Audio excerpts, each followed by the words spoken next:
ఎడారిలో సెలయేర్లు మే 25.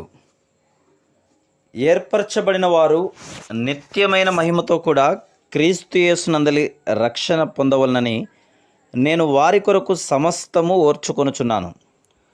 2 తిమోతి 2:10. యోబు బూడిదలో కూర్చొని తనకి వాటిల్లిన శ్రమ గురించి హృదయాన్ని క్షీణింపజేసుకుంటూ ఉన్నప్పుడు ఒక విషయం ఆయనకి తెలిసినట్టయితే ఎంతో ధైర్యం తెచ్చుకునేవాడు.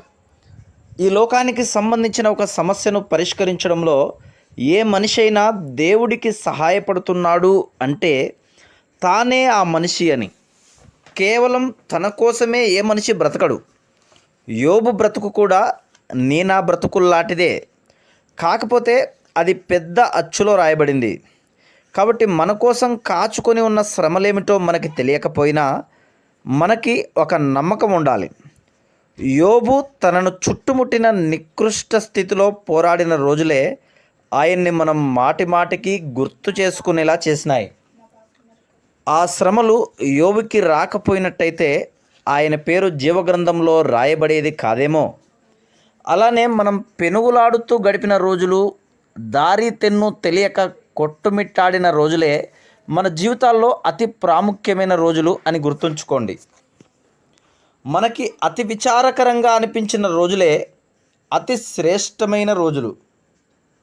మనం మొహం నిండా చిరునవ్వుతో వసంతకాలపు పుష్పాలు నిండిన మైదానాల్లో గంతులేస్తూ పరిగెత్తే రోజుల్లో హృదయానికి మాత్రం ఏమీ మేలు జరగదు.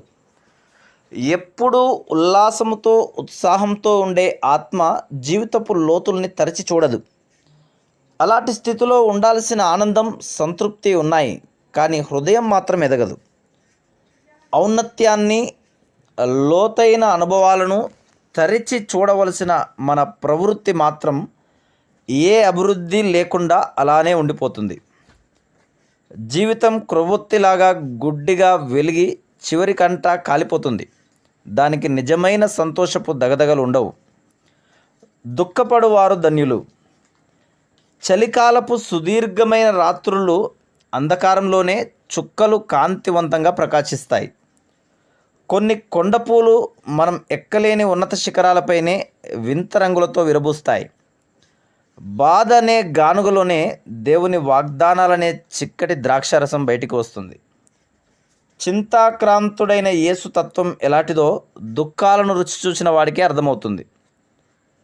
నీ జీవితంలో సూర్యకాంతి ప్రకాశించడం లేదు, కానీ ఇప్పుడున్న మబ్బు పట్టిన స్థితిలో కూడా నీకు తెలియని మేలు ఉంది. ఎందుకంటే కొంతకాలం ఎండలు కాస్తే నేలంతా ఎండిపోయి ఎడారిలా తయారవుతుందేమో. దేవుడికి అంతా తెలుసు. సూర్యుడు, మబ్బులు ఆయన చేతుల్లోనే ఉన్నాయి. Praise the lord.